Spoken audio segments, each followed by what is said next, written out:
Bonjour à toutes et à tous. Merci beaucoup, Président Saro. Merci à Wedji Ndiaïda. Merci pour cette belle organisation. J'étais content d'être là hier pour ouvrir cette nouvelle édition qui est suivie. Je pense que je ne me suis jamais fait autant taguer sur LinkedIn depuis hier. Et aujourd'hui, j'ai tellement pris de notes que, bon, là, j'en peux plus. Je pense qu'il y a suffisamment de belles têtes autour de ce panel, autour de cette belle assemblée pour continuer aussi à nous appuyer et puis à nous donner de bonnes idées. Président, vous avez raison. Mais je pense que le frein principal, c'est qu'on est tous des peureux. On a peur. L'État du Sénégal a peur. Les investisseurs ont peur, les structures d'accompagnement ont peur. Et bien, quand on a peur, on ne fera pas grand-chose. Pourquoi je vous parle de ces trois structures-là? Parce que c'est la thématique. Tout à l'heure, dans la voiture, quand elle me le rappelait, Wedji, ou Ngaï qui me l'a transféré, je me suis dit, mais il faut qu'on parle de ces trois acteurs-là quand même, parce que les responsabilités sont différenciées mais partagées. Parce que c'est les trois acteurs-là qui financent l'innovation. Je ne vous parle pas de l'innovation des grandes entreprises, mais l'innovation des petites entreprises, des start-up au sens de la loi start-up, des entreprises qui ont moins de 8 ans, qui sont en recherche de leur business model et surtout qui sont capables de prouver à une commission d'experts qui sont capables de scaler. Donc, passer à l'échelle, vendre à Dakar, Ziguinchor, partout. Et scaler ne veut pas dire s'internationaliser. S'internationaliser, c'est une étape après le scaling. Donc ce comité-là est en charge de choisir ces startups-là que ces trois acteurs doivent accompagner. L'État investit de l'argent public parce qu'il s'agit de l'intérêt général. L'investisseur, qu'il s'agit des sociétés de gestion de la place, des VC, ils vont aller chercher de l'argent des privés pour investir de l'argent, pour gagner de l'argent. Pas chercher de midi à 14h. L'investisseur, s'il met de l'argent, on a beau mettre des phrases intellectuelles, financières, etc. S'il met de l'argent, il veut gagner de l'argent. Et les structures d'accompagnement, eux, mettent leur temps, mettent leur réseau, mettent leur cerveau, mettent les experts autour de la table pour accompagner. C'est un mode de financement aussi de l'innovation. Et derrière ces structures d'accompagnement-là, on retrouve des partenaires. On trouve Enabel, on trouve l'Union européenne, on trouve l'Asie. Il y a un certain nombre de partenaires qui sont présents, qui ont conscience du fait qu'il y a du business au Sénégal. Il n'y a plus d'aide au développement, tous ces machins, trucs, il n'y en a plus. Il y a du business avant tout. Et pour qu'ils voient qu'il y a du business, c'est qu'il y a un environnement favorable et puis il y a des données qu'ils peuvent lire, tout simplement. On reste dans du pragmatisme pur et dur. Donc ces trois acteurs-là ont peur parce que l'État a peur de mal utiliser l'argent public. L'investisseur a peur de perdre l'argent qu'il a mis. Parce que clairement, ceux qui font du VC, c'est simple, c'est prise de participation. On a parlé de pas mal d'instruments. Que ça soit de l'oblique convertible ou pas, si c'est de l'oblique convertible, à un moment donné, ils vont convertir ces obliques en parts de la société. Ils siégeront au conseil d'administration, ils accompagneront ces sociétés-là, partageront le même niveau de risque, mais ils ont peur de perdre l'argent qu'ils ont investi, tout simplement. Et les structures d'accompagnement ont peur de justement ne plus avoir les moyens d'aider et d'accompagner. Et à partir de ce moment-là, ça devient un peu compliqué. On se retrouve avec, du coup, j'essaie vraiment de balayer pas mal de choses qui ont été dites. On se retrouve avec un pays qui a de l'or entre les mains, donc des startups, des idées, et qui ne sait pas quoi faire. L'investisseur va attendre un cadre pour que l'État garantisse le maximum de dispositifs. L'État attend que les structures d'accompagnement et les partenaires fassent tout à leur place. Et les structures d'accompagnement restent en plein milieu, ils ne savent plus quoi faire, ils sont perdus. Parce que dès qu'une mission finit, ils sont stressés, il n'y a plus de trésor, il n'y a plus de contrat et quelque part, ils n'arrivent plus à payer les salariés. C'est une réalité que j'ai retrouvée ici au Sénégal. Donc, qu'est-ce qu'on fait? Oui, il y a trop de dossiers qui ne sont pas investissables. J'en suis conscient. Au Sénégal, il y a beaucoup d'idées. Beaucoup de start-upers ne sont même pas capables de nous proposer une compta solide, une gouvernance, de nous proposer une gouvernance claire. L'attraction, ils ne sont pas capables de le démontrer. Ils sont focus sur leur création de valeur. Et puis, autre chose, à l'échelle africaine, on se rend compte que quand même 80% des fonds investis par les VC sont captés par essentiellement 4 pays. Le Nigeria, l'Égypte, l'Afrique du Sud, le Kenya. L'investisseur est sélectif. Ça montre vraiment que l'investisseur est sélectif. Qu'est-ce qu'on fait? On est encore bloqué. L'environnement est perçu encore comme risqué parce que l'actualité politique du Sénégal, des autres pays africains, en tout cas pays francophones, l'actualité qui bouge dans tous les sens. Un jour, je vous parle parce que j'ai été partenaire et actionnaire d'un fonds qui gère près de 15 milliards d'euros. Pendant ces 15 dernières années, j'ai fait que ça, investir. Moi, je suis quelqu'un qui lève des fonds. Quand je vais voir un Américain pour lui dire « je veux prendre ton épargne, ton argent pour l'investir en Afrique », la première question qu'il me pose, c'est « les investisseurs sénégalais investissent déjà dans les startups sénégalaises ?» Je lui dis « bon, non, on a du mal à mobiliser l'épargne des Sénégalais pour investir dans les start-upers sénégalais. » Donc la première chose qu'il va me demander, c'est « mais tu veux que je mette de l'argent chez toi alors que tes investisseurs sénégalais ne mettent pas d'argent et surtout l'actualité de chez toi n'est pas stable. Et tu te retrouves bloqué. Et en face, l'État te demande quand même d'aller lever des fonds parce que l'État ne peut plus emprunter pour financer les startups. En vrai, on est tous bloqués, mais ce n'est pas la fin du monde.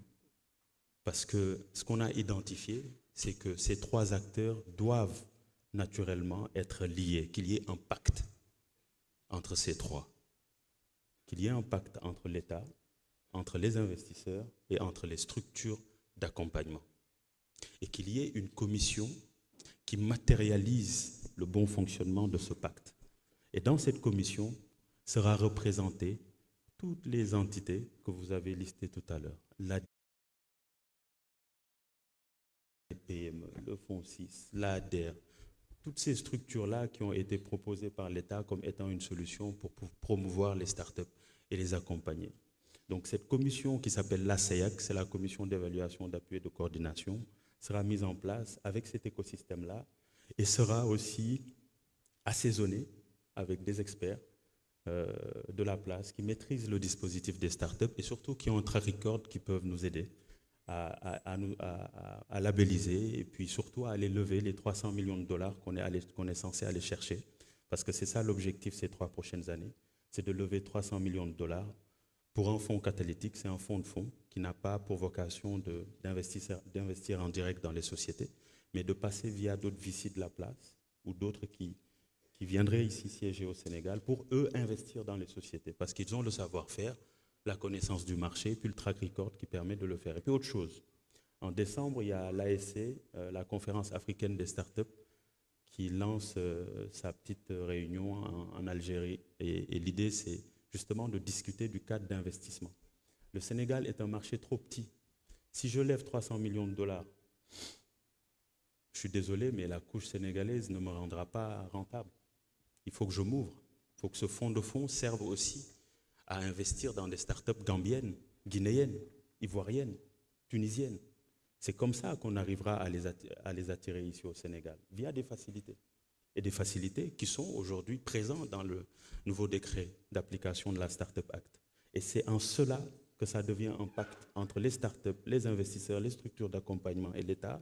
Parce que l'État dit aux investisseurs, je crée un cadre où je force la garantie et je mets un biais d'isoler les startups et on fait un focus dessus. Et vous qui prenez du risque, ceux qui font du capital risque, vous qui prenez du risque à mettre de l'argent, on crée des facilités chez vous pour qu'aussi vous puissiez rentabiliser mieux et puis surtout diluer le risque que vous avez à justement racheter des parts de ces sociétés selon l'instrument qui est choisi par le VC. Dites-vous que ces investisseurs-là, effectivement, il y a des incitations qui sont prévues par le décret d'application. Les structures d'accompagnement, il y a des incitations. La start-up aussi, il y a des incitations. de l'exonération sur l'impôt sur les sociétés pendant 5 ans, les bons d'innovation, nous allons proposer des équipements, nous allons proposer aussi du foncier. Hein. Il y a des lieux que les startups pourront occuper pour éviter de payer des loyers tout simplement et constituer cette trésorerie comme de l'investissement, etc. Donc, notre parenthèse, effectivement, c'est sûr, les tickets qui sont investis dans les startups africaines sont trop petits. Mais je comprends. Mais sachez que le coût est trop grand. À chaque fois qu'un VC va investir 200 000 $ ou 2 millions de dollars dans une startup, il investira autant en temps pour structurer, payer l'avocat, faire le benchmark, etc. C'est très difficile. Et donc l'État aussi a prévu un dispositif pour pouvoir accompagner cette structure. La CEIAC va faire un travail de tri. Nous connaissons la réalité des VC. Ils ont 10 000 dossiers. Ils n'ont pas le temps de regarder tout ça. Oui, pardon. Ils n'ont pas le temps de regarder toute la pipeline. On veut se constituer comme tampon pour analyser à leur place d'abord et leur proposer un deal flow, une pipeline challenging. On ne veut pas qu'on leur propose des startups et qu'ils filent ces dossiers-là à leur chargé d'affaires parce que c'est ce qu'ils font tous.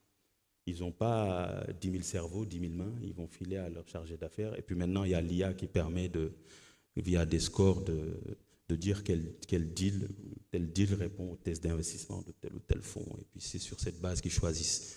Donc nous, on veut aussi leur faciliter le travail en leur montrant qu'il y a des experts qui ont décidé de revenir au Sénégal et de faire ce travail pour l'État de filtre, de leur proposer un deal flow assez conséquent pour qu'eux puissent faire leur travail et surtout qu'ils viennent capitaliser et capter une partie de ces 300 millions de dollars parce que c'est à eux d'investir en direct dans les startups. Alors, j'aimerais aussi parler d'un dernier dispositif, et Président, c'est ce que vous évoquiez, l'individualité. Il y a beaucoup d'égoïsme entre les structures. Des choses qui paraissent simples deviennent très compliquées. La Startup Act veut créer un écosystème. On ne subit pas un écosystème, on crée un écosystème. Et cet écosystème-là est constitué de l'État, des startups, des business angels, des incubateurs, des accélérateurs, des VC, etc. Et aujourd'hui, on se retrouve avec une loi qui a été votée qui dit très clairement qu'il y a une commission qui va agréer des structures d'accompagnement et qu'il y a une commission qui va labelliser les startups. Aucune autre initiative ne devrait concourir à ce dispositif. Aucune autre. On veut structurer, raison pour laquelle, au niveau de la CEIAC, sera représenté chaque établissement. Et l'idée, c'est de rationaliser et puis surtout de capitaliser sur les expériences de chacun. Ce n'est pas la course au bilan de telle ou telle entité. Nous ne sommes pas venus au Sénégal pour ça.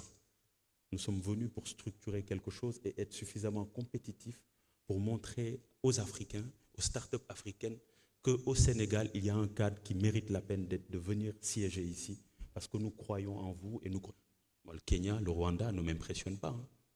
Je suis impressionné par les startups sénégalaises. Je suis impressionné par le peu de moyens dont vous disposez.